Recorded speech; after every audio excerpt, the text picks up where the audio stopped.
about EVDs. It stands for external ventricular drain, and it's placed to decrease a patient's ICP by draining off cerebral spinal fluid or blood.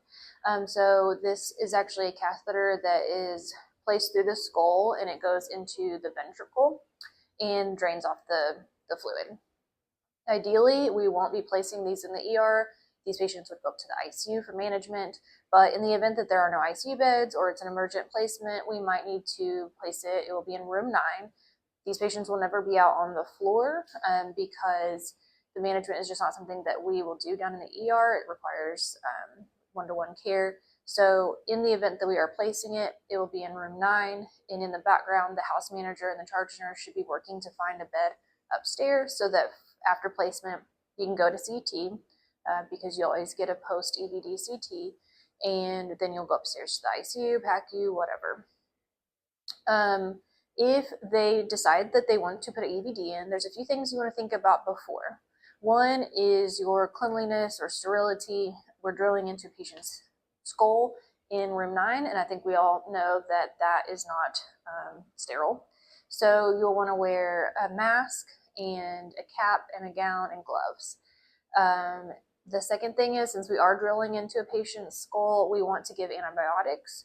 Typically, they're going to do Kefsol, and they'll do 2 grams for a patient under 120 kilograms, and then 3 grams for above 120 kilograms. If a patient has gotten broad spectrum antibiotics while they were out on the floor, maybe they were suspected to be a sepsis alert, that will count for their antibiotics. Then the third thing you want to think about is, are the coags back? So are the labs back? And this is so that we see if they have any sort of coagulopathies, and if for some reason neurosurgery decides to proceed knowing that there's no coags resulted, just make sure that you document that. But it is important for those to come back prior to placing the drain. So if they do decide they want to place a drain, there's 4 big pieces of equipment that you need. There are other miscellaneous things that you'll need, like 4x4s and betadine and saline, and all of those are listed in Bay 4 on the left-hand side with all the supplies. There's a little sheet of paper that has all of the extra supplies that you'll need. So just be sure to look at that. But the 4 main pieces that go with the EVD are the drain. So this is the drain, and if you're looking for it on the shelf, it comes in this big white box. The drain comes pretty much assembled, so there's not a whole lot that you need to do, except for a couple things, and I'll show you. The next piece of equipment that you need is the cranial access kit, and that is what neurosurgery is going to use to actually drill into the skull. It typically is like a red box, and so that'll be on the shelf next to here. And then you need the actual catheter that's going to be threaded through the skull, and there are 2 different ones. There's a blue one and an orange one, and so you can just ask them which one they want. The only difference between the 2 is the orange one has antibiotics on it, has clindamycin and rifampin coating on it, and the blue one doesn't. There's no difference in the size, length, diameter of the catheter, so just ask which color they want. And then the 4th piece of equipment that you need is the pressure transducer. We will get these from the old arterial line tubing sets that are in the tube-in, and so don't get the one that is the vamp one for the new art lines. These are the older ones before we have the vamps. And what you're going to do is you're just going to take the pressure transducer and disconnect it from all of the other tubing. You don't need any of the tubing that goes with the art line. You just need the pressure transducer. This is not specialized for arterial pressures. It can read central venous pressures, ICPs, etc. And so you're going to remove all the extra tubing. Once you get to this point, you will want to ask the neurosurgeon if they want you to prime the transducer or if they're going to prime the transducer, and I'll show you the 2 different ways that we can do that. When you hang this up, it has some clips right here, this little white button that you can press that will actually open this part right here so that you can clip it to the IV pole. But before you actually clip it and get it stabilized, you do want to figure out where you want this to hang. So there's a few things that you want to know. First, what centimeters of water does the doctor want this set on? So these are the numbers on the black side. Typically it's somewhere between 10 and 20. And what this is the pressure in the brain. So what ICP is required for CSF to drain. So if the patient's ICP is 20 and we have this set on 14, it's going to drain. But if we had it set higher at 24 and the ICP of the patient is 20, it's not going to drain. So the higher centimeters of water it's set at, the less it's going to drain CSF. So if we had it all the way down here, we'd have CSF pouring out. So we want to ask them that. And let's say they want it on 14. The next thing you want to do is have this set in line with the tragus of the ear, which is the anatomical landmark for the foramen of Monroe. So just like when you are zeroing an art line, you want it lined up with the phlebostatic axis to look at be in line with the right atrium of the heart. So this is what we're doing with the EVD, is lining it up with the tragus.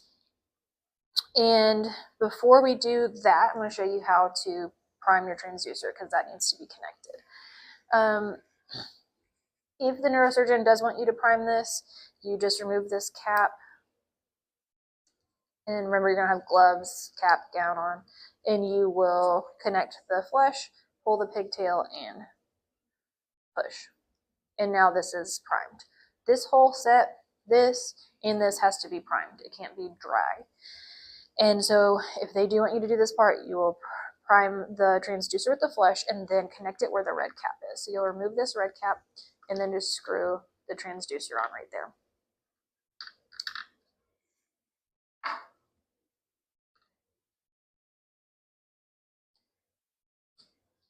If they say they're going to back prime the transducer, what they mean by that is this tubing right here is what's going to connect to the catheter that's going into the patient's brain. So just to orient yourself with this drain, this is the tubing that's going to connect to the catheter that goes to the patient. So this goes to the patient. This is the transducer where you're going to get a pressure reading. And then this is where the CSF drains to, and then it goes down into here. So like I said, this whole set has to be primed. And what's going to happen is when the neurosurgeon has placed the catheter, they're going to say that they're ready for the tubing to be connected to the drain. And the tubing that goes to the patient will be in a sterile bag. It won't be in a biohazard bag. This is just for the video, but you'll have blue tape across the top, and you will just hand it to them. They're going to cut with their scissors the blue tape, and then once it's open, you're just going to shimmy the tubing out, and then they're going to take it with their sterile hands, and now this is theirs. And so if they decide that they're going to back prime, remember, if this has to all be primed, they're just going to come down from their end and attach a flush or just some sort of saline, and that's with the stopcock. So just remember your stopcock orientation, whichever way this is facing is off, so the other way is open. So if they're going to prime this part, then they have the stopcock turned off this way, and then now this is primed, and then they'll turn it the other way. We're going to prime it from here. And if we're going to back prime the transducer, we want it to go from here to here. So we need to remember our stopcocks over here. We will have it turned off to the drain because we want it to go from the patient to the transducer. And so they will flush and it will back prime the transducer. So either you have to prime it or they are going to back prime it. Then they're going to continue flushing the system, and so you will need to turn your stopcock to the transducer so they can continue priming all the way up through here. Once they prime through here, there'll probably be about 5 mLs of fluid in this little barrette over here. And you will need, this pole is too big for this, you will need to drain the CSF from here into the bag so they have a good accurate reading of the initial output. So you will need to turn the stopcock from here this way so that it's open from here to here. So everything's going to come out, and then you'll turn it back off, so that once they connect it to the patient, the CSF that comes out is not mixed with the saline that they use to prime. So the whole set is primed, and now we need to zero it. So as I said, our anatomical landmark is the tragus. There is a level that comes with the kit, and it is good practice to line this up with the tragus using the level. And on the back of the EVD is a hole. There's a little white piece on this clip that comes off, and you'll just line it up with the hole back here, because that's in line with the transducer. And then you can actually line it up with the patient's tragus using the level. Okay, so you've got it lined up to the tragus. Now you need to zero it. So it's no more complicated than an art line. When you're zeroing something, you're removing the patient's pressure from the equation so that you were actually zeroing out the atmospheric pressure. So we need to turn the transducer off to the patient, just like you do with an art line. So you're going to go plug this into the monitor the same way you do an art line. And once you do that, it's going to come up with the art line label. You will just click on that and change the label to ICP.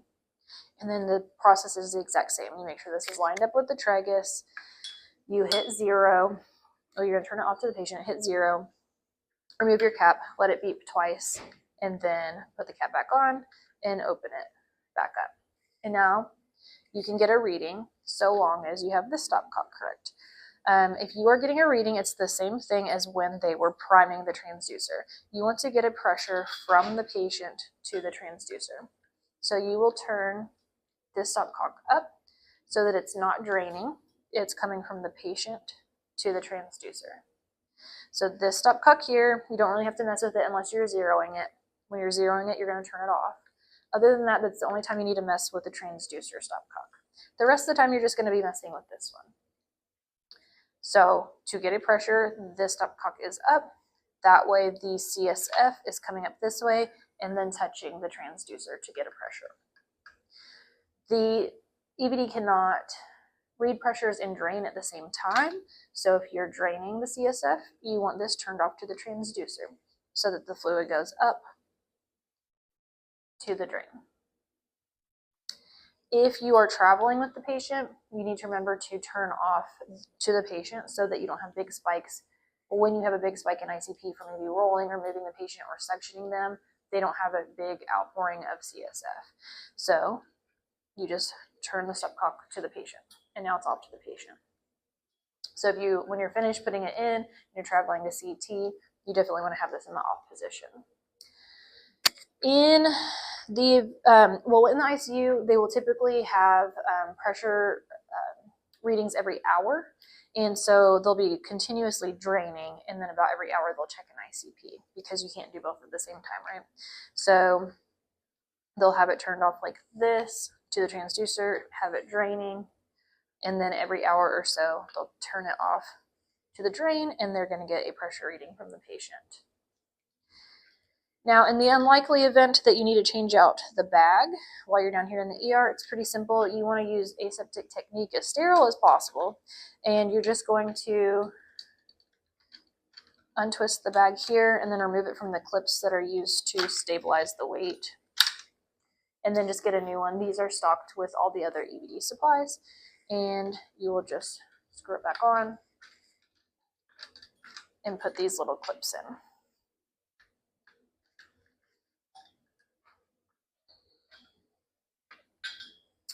Thanks for watching, and see you next time on Room 9 3/4.